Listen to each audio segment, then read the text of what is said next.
teniendo en cuenta que tiene un gran valor, tanto patrimonial como social. Es un sector que está en conexión directa con el río y está negado al río.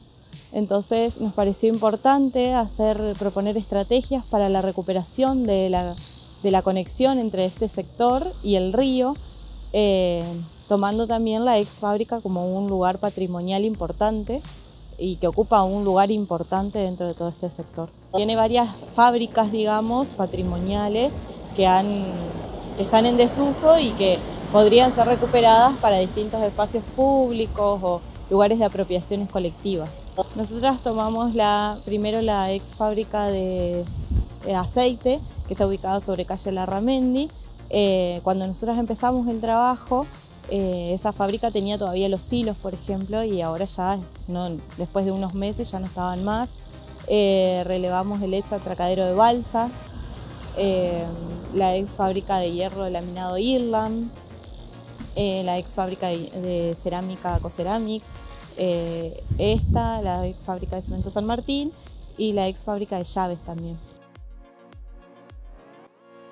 Y la arquitecta Gisela Corbalán nos va a contar ahora por qué ellas creen que esta zona tiene tanto potencial y la necesaria mirada que tiene que ver con la articulación de lo público y lo privado. Lo público porque hay muchas demandas que son públicas y que le competen a la parte pública, y lo privado porque la mayoría de los dominios de los terrenos que estamos hablando y conociendo son terrenos privados. Entonces, esta conjunción entre lo público y lo privado tiene que realmente darse para que proyectos como este o como algunos similares que también se están evaluando cobren sentido. Y el mayor potencial es poder hacer biocorredores verdes que conecten la costanera, que conecten Estrada con Larramendi, ya que no hay una conexión norte-sur en este sector de la ciudad, y poder recuperar la vegetación autóctona que hay. Es decir, nuestra propuesta no es eliminar la parte verde, la vegetación autóctona, sino que recuperarla, que los espacios verdes o públicos que ponemos en valor cuenten con esta vegetación, que haya distintos tipos de apropiaciones con equipamientos educativos, culturales, deportivos y residencias, consolidar el sector a través de residencias de alta y media densidad y que todo esté acompañado, como dije anteriormente, de la vegetación autóctona.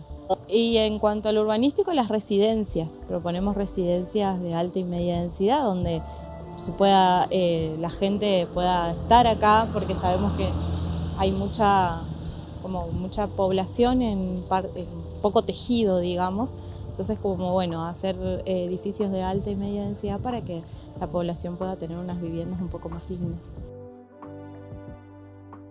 Y le consultamos a la arquitecta Gisela Corbalán en relación a las infraestructuras que proponen ellas para este sector de la ciudad. ¿Cuáles son, según la mirada de la tesis, las infraestructuras que hay que sumar a esta zona de la ciudad que cuenta con algunas carencias y también con estos grandes lotes privados que pueden llegar a ser parte de la integración del barrio? Y nosotros proponemos una reestructuración vial, la conexión, como dije, norte-sur, a partir de la apertura de calles en sentido oeste-oeste, que continúen el trazado existente que hay en una parte de este sector. Y después, los equipamientos, proponemos dentro de la fábrica un equipamiento educativo acompañado de distintos sectores, ya sea administrativos, sociales, oficinas municipales. Como que nosotros hicimos un análisis y el dominio de la mayor parte de este sector es privado y por esa razón está negado al río, digamos, por eso no es inaccesible. Entonces nuestra propuesta es que se hagan convenios urbanísticos entre el sector privado y el sector público para que puedan tener distintos espacios públicos y dotar a todo este sector que hoy no tiene tantos espacios públicos, no tiene de calidad, porque acá cerca está el mirador de Bajada Grande, por ejemplo, que ahora recién lo están refuncionalizando un poco y es el único sector que la gente tiene como para ir a hacer sus actividades de ocio, de esparcimiento. Acá a nuestra espalda está la ex fábrica de cemento San Martín, que bueno, el predio con edificios y espacios cubiertos y también todos los espacios de accesibilidad son 5 hectáreas de superficie. Los edificios suman 6.000 metros cuadrados.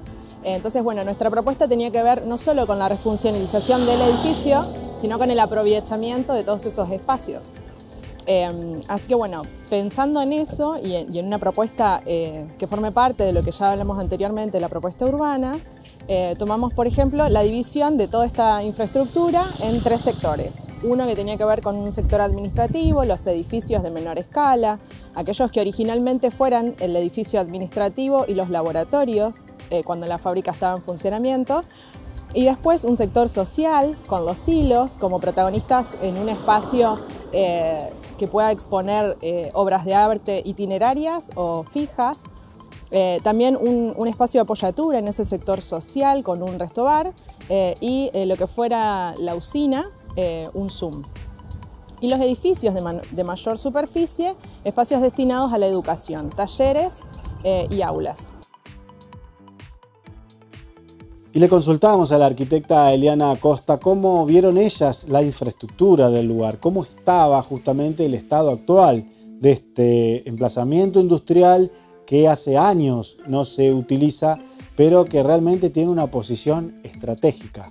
No solo cuando vamos para el lado de Bajada Grande a la izquierda de Avenida Estrada, sino también en el lote lindero contra el río, que también pertenece a la cementera, y donde ellas proponen justamente una pasarela voladiza hacia el río que permita apreciar lo que es el río Paraná en su totalidad en uno de sus lugares más bellos, justamente en Bajada Grande. La fábrica comenzó a funcionar en el año 38 y en el año 2007 quedó inactivada. Mientras nosotras hicimos el recorrido de relevamiento pudimos encontrar que los muros, que el hormigón está en muy buen estado. La parte estructural de igual manera en cada uno de los edificios que pudimos observar y las escalas nos permitirían fácilmente poder apropiarlos a este nuevo uso. La forma más simple sería a través de una estructura liviana que pudiera ser a través de las panelerías. Pero bueno, la mayoría de los edificios tiene planta libre, así que no sería complejo tratar de llevarlos a estos nuevos usos. También consideramos usos que pudieran ser apropiados a la estructura que ya tenemos. En nuestra propuesta no sumamos metros cuadrados, sino que usamos la huella de los edificios existentes con algunas leves modificaciones en pos de la mejor comunicación y poder vincular los edificios que en el momento están dispersos dentro del sector. Parte de nuestra propuesta, como decía mi compañera, tiene que ver con la vegetación y entonces la posibilidad de eliminar todos aquellos tejidos que forman el límite más duro dentro de este espacio y generarlo a través de la vegetación. La ex fábrica tiene sus terrenos no solo con el límite de Avenida Estrada, sino que continúan en este acceso al río. Entonces, poder vincularlos con esta parte de la costa ayudaría a percibir un ingreso mucho más urbano y más social, y entonces de esa manera poder vincular la parte social con la pública.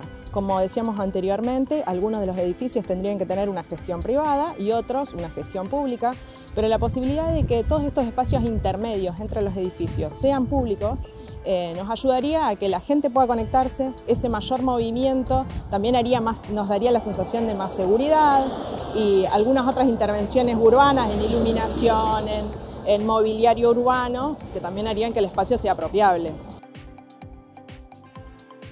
Y para una propuesta como esta se estudiaron casos similares a lo largo del mundo, casos de puestas en valor de espacios privados en desuso que fueron refuncionalizados con conceptos urbanísticos y diversos usos culturales, educativos, residenciales, pero más abiertos a lo que la ciudad necesitaba. Justamente casos interesantes en distintos puntos del primer mundo o de ciudades europeas, pero también un caso muy cercano en la propia ciudad de Santa Fe.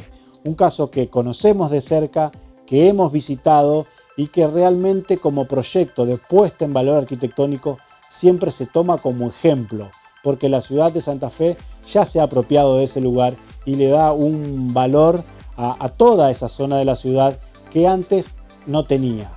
Ideas que pueden parecer muy voladas en cierto sentido, muy lejanas a nuestra realidad, para decirlo mejor, pero que la tenemos al alcance de la mano, con un ejemplo muy cerquita aquí en la ciudad de Santa Fe.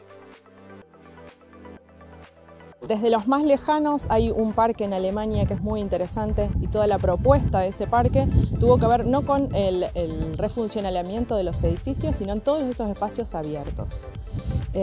Y de ahí sacamos la idea de que los intersticios entre estos edificios, que como yo mencionaba están disgregados en el espacio, ahora no son aprovechables. Y tiene que ver con la calidad de estos espacios. Originalmente no estaban previstos para esto, ¿no? Obviamente esto tiene que ver con la actividad extractiva de la fábrica. Pero entonces, proponer una refuncionalización de los edificios también significaría una relación distinta con este espacio que lo rodea. Entonces, desde ahí poder trabajar con la vegetación autóctona, creo que es un tema relevante actualmente, lo bioclimático, las huellas que nosotros dejamos en nuestras ciudades. Hay una forma diferente de consolidar nuestra huella urbana y de incorporar esto que nosotros ya sabemos que ayuda a nuestra calidad de vida. Todo eso con ese ejemplo en Alemania que fue muy valioso. Y bueno, mucho más cercano a nosotros, la Redonda, nuestra vecina hermana Santa Fe.